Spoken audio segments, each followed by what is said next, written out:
Hi guys. So for today, I will discuss cash receipts cycle.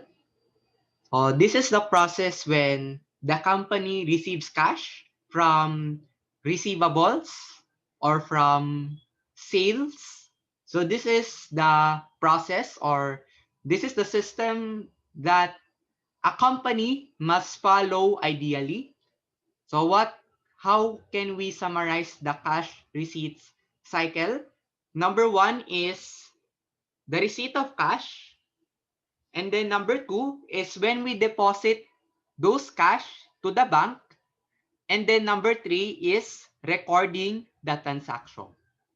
So let's start first with number one. Step one is open mail and prepare remittance advice.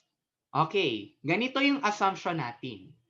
The assumption here is customers' receipts are through checks. So, ang binibigay sa atin ng customers, mga cheque. So, ano yung ginagawa ni mailroom employee? Ang ginagawa niya, he opens envelopes containing customers' payments and remittance advices. So, the mailroom employee will expect two documents. Number one is the check. And number two is the remittance advice. So those are the documents that an employee is expected to receive. And then, what is an remittance advice? A remittance advice contain information needed to service individual customers' accounts. So yung remittance advice, it contains information that supports the check. Kasi, the question is, to whom does it pertain to? Or, for example, pag nagbayad si customer, para saan? Or para sa anong transaction? So, at least, when there is a remittance advice, it is clear kung saan ba pertaining yung cash receipt or where is the cash receipt pertaining to. So, that's why we must include or in a remittance advice, payment date, account number, amount paid, and customer check number must be indicated.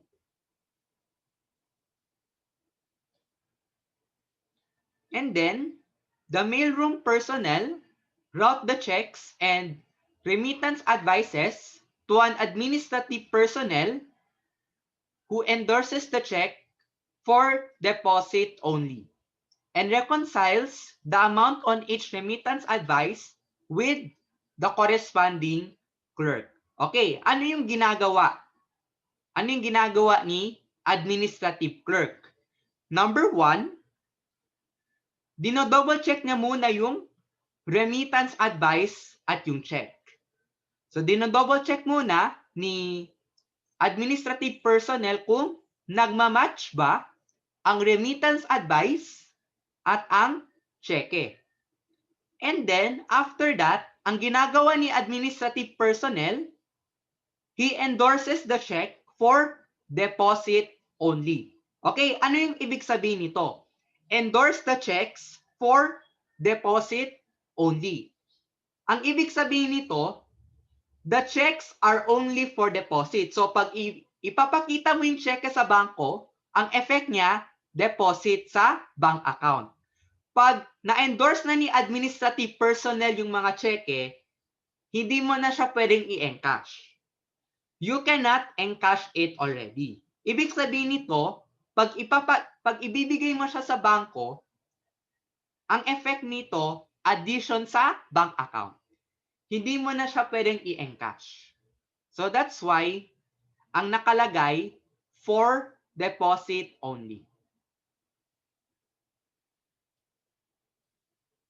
And then, the clerk then records each check on a form called a remittance list or a cash free list where all cash received is logged. So, ang gagawin ni clerk, ire-record niya yung every check sa isang record, which we call remittance list or cash free list. So, ito yung example ng remittance advice. So, makikita nyo, yung remittance advice, ito yung invoice.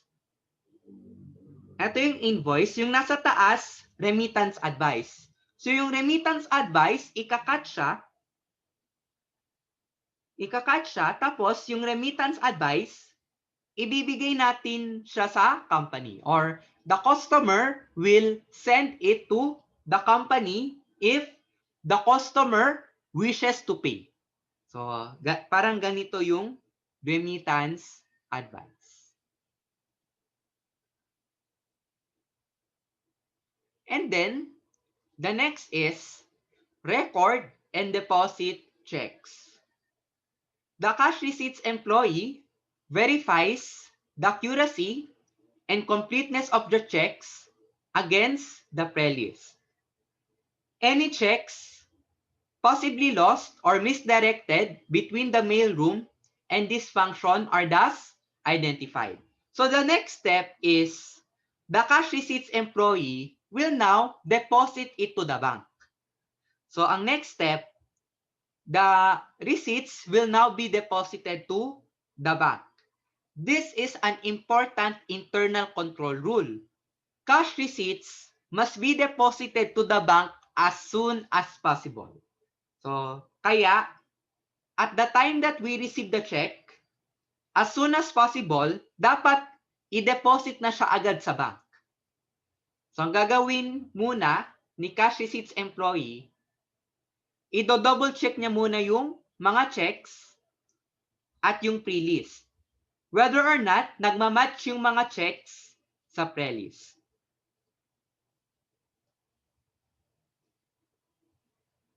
And then, after reconciling the pre-list to the checks, the employee records the check in the cash receipts journal.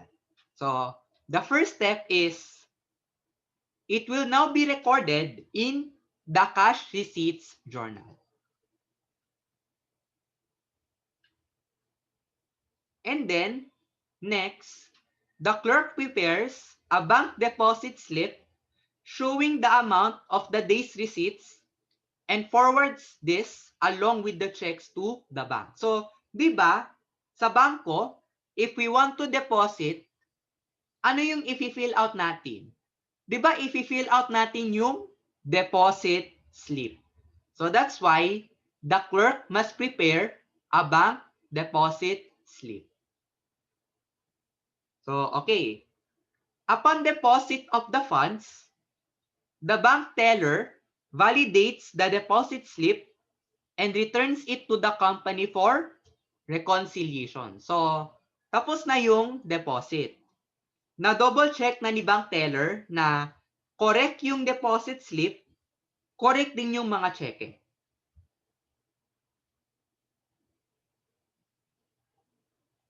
And then, the next, we now update the accounts receivable records.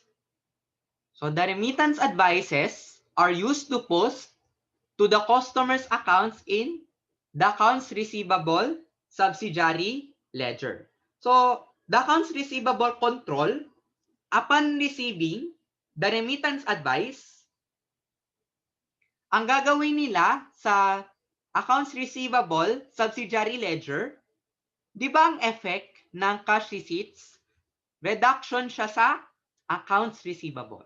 So, that's the first thing that must be done. We need to adjust the accounts receivable records.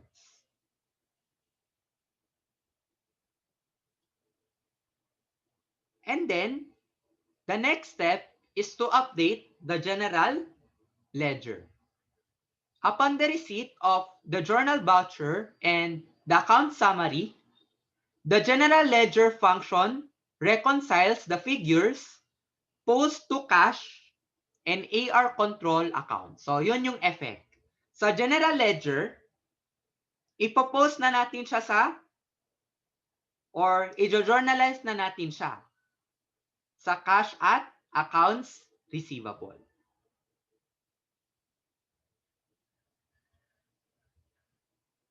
And then, ang mangyayari, the last step is to reconcile the cash receipts and deposits.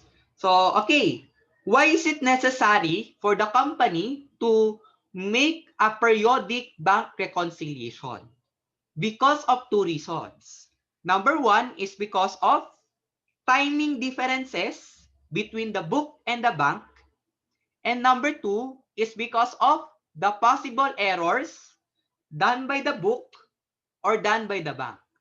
So, ang next step is to reconcile. The question is, sino ba ang nagre-reconcile ng mga records ng bank at ng book? It may be a clerk from a controller's office, pwede ring treasurer. So, pwedeng si controller, pwede ding si treasurer yung mag-reconcile. So, ang gagawin nila, we reconcile the cash receipts by comparing the following documents. So, number one is a copy of the pre-list. So, remember, itong number one, ito yung listahan ng mga checks. So, ito yung number one. Number two, deposit slips received from the bank. So, ito yung mga cheque na na-deposit natin sa bank. So, these are the deposits or the checks already deposited in the bank. And then number three, related journal vouchers. So, ito namang number three, related journal vouchers, ang assumption dito, recorded na siya sa books or nag-journalize na tayo arising from the transaction. So, ito yung tatlong documents na ire-reconcile ni clerk or ni treasurer.